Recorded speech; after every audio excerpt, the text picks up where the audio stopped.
What a pleasure it is to be with JCarse. Dr. JCarse, you have, for more than 30 years, led the religious studies work at New York University, NYU, as a professor of the history and philosophy of religion, right? Right. Good Ooh, for you. see, I've said it before.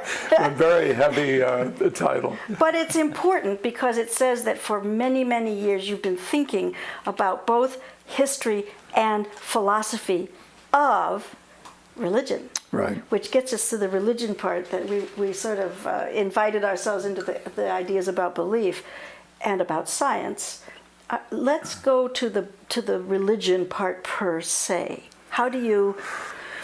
Well, okay, I'll give you a provocative question. How do you put boundaries around religion? Well, let's discuss boundaries for a moment. A boundary always marks a place of opposition. One might even say hostility.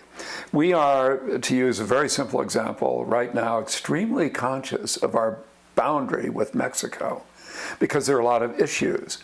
But most people can't even find the boundary with Canada. You can walk back and forth across that boundary over 3,000 miles without any indication where it is. We don't care. There are no issues with Canada. It's almost as though we don't have a boundary. Now, what that means is boundaries get stronger as the opposition gets stronger. So that if you want to keep a clear boundary around your belief system, one of the things you definitely want to do is stimulate opposition. That's one of the reasons why arguments with believers have the wonderful effect of strengthening people's belief. You never win an argument with a believer. You just convince them. I'll testify to that. Yeah, right. It's pretty clear.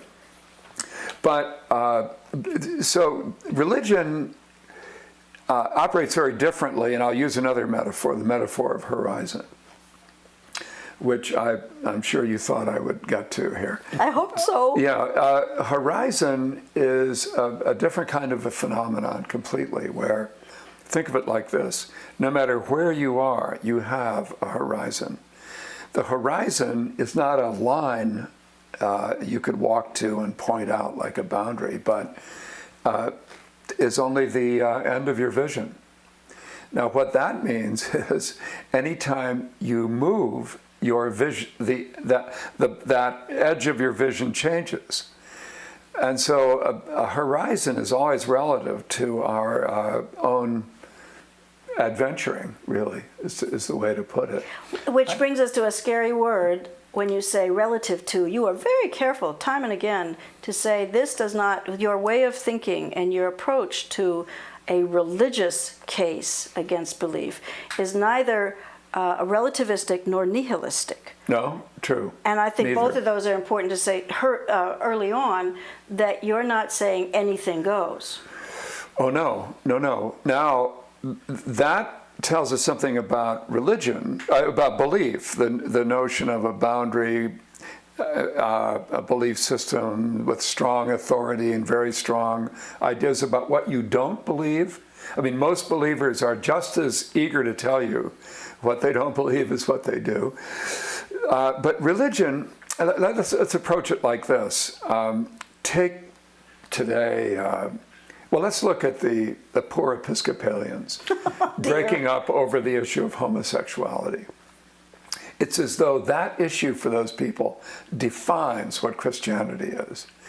Well, we can go back in history, any historian could do this, or any literate layman, and see hundreds of belief systems that developed out of Christianity. Not one of them captured Christianity. Christianity is something that never is defined by any of these believers. In fact, to put it more vividly, from the beginning, even the disciples with Jesus were confused about what we're supposed to believe. I mean, what's really going on here? They didn't know. They didn't get it. Well, they asked Jesus, and he said, well, love God with all your heart, mind, and soul. Well, that didn't quite do it.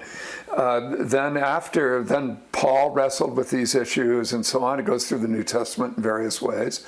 And then the great moment was the creation of what we now know as the Apostles' Creed, which was, we don't know the origin of it, but obviously what it was established to do was to mark the outer edge of what you should not believe, or where your believing should stop. And where this you're was thinking. way later. Oh, this was we're now well into the 2nd century.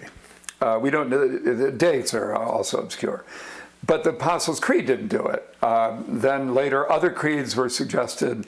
Then finally, we got to the Nicene Creed, which was convened by Constantine in the year 320 at a conference in 325.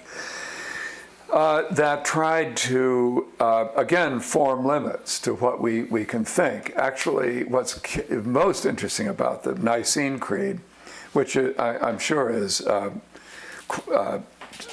quoted, cited in most Christian religious services, is that every phrase of it has a negative element. Everything is what you should believe, but it's aimed at what you shouldn't believe. So to a historian, it's rather comical. It was a way of dealing with heresies, not with a truth on the inside. It's sort of like the tax code. They're always. Well, I don't mean to trivialize good, it, but it's that kind of thinking that That's if you reactive. read the I like tax the code, metaphor, yeah. you can tell how people have been cheating. And it's deeply Yeah, that's right. reactive. That's very, very nice point. Deeply reactive. Yeah, right. Oh, completely reactive. And negative, really, in every sense. Protective, reactive. Well, a few years ago, a scholar at Yale, Yaroslav Pelikan, published a book long awaited by Christian theologians, a 5-volume study of Christian creeds, of the major Christian creeds. I counted them up. There are 211 in his book. So what this tells us. One of which was about homosexuality. No, right. Homosexuality doesn't occur. We'll need a new one for that now, of course. Well, it's But, interesting. I'm sorry. Yeah, I just wanted to finish this thought that Christians have never agreed on what's. That we are as puzzled about what Christianity is as Jesus' disciples were, That is an open system. Yeah, really. As I think most people would, for the first time I saw the horizon piece and the word that came from that, I was reading horizontal. Oh. As opposed to horizontal, and once I made that transition, it sort of recalibrated how I thought about it. We have a friend we were talking about earlier, Stuart Kaufman, who talks about the adjacent possible, and has in fact built a science. And he's borrowed that term from chemistry. Out of chemistry, Yeah. He's talking about reaction steps. Yeah. But it seems to be precisely what you're talking, or very close to, or at least an analog, a close analog of this boundary condition that, and I want to be clear for all of us that the belief systems don't go outside the boundaries. Oh yes, that's right. Not at all. And part of their power, and we'll come back to that, I hope, is the internal consistency. Everything supports everything else. Right. As long Very important part. As long as there are no incursions, as long as you don't acknowledge that there is any possibility outside that system. Right. That's the way it is. So, and when we say closed system, we mean really closed. Any ventilation into that is an existential threat. Oh, blocking the heresy. Yeah, right. We're talking about this in religious terms. In terms of faith systems, can I say it that way? But you talk about belief systems or ideologies that originate elsewhere as well. So this isn't just, if I may respectfully say, God talk. Oh, no. This is, you use other examples of belief systems or ideologies. And I must say, as I was reading along and came on Nazism, Maoism, Serbian nationalism, and American triumphalism. Right, those are all big belief systems. And one of the points I want to make in the book is that belief systems are inherently dangerous. Not only do they form out of opposition, but they're need to have opposition, it creates a great havoc. Hitler's ideology made no sense apart from its notion of being deeply persecuted by the rest of the world. Not just Jews, the Jewish bankers is the way I like to talk about it, but everyone, the whole non-Aryan world, as if Aryan was something, but... So the notion of conflict is important to it. It feeds on conflict. But also important in this sense that Hitler not only needed that opposition, he needed to create it. I mean, Nazism made no sense without armies at the door.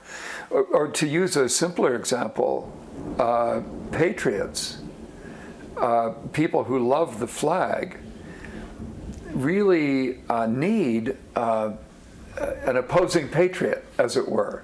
I mean, the only way patriotism makes sense is to have another patriotism over here with whom you're. In other words, patriotism has within it a really strong self-contradiction. Well, but patriotism as a belief system.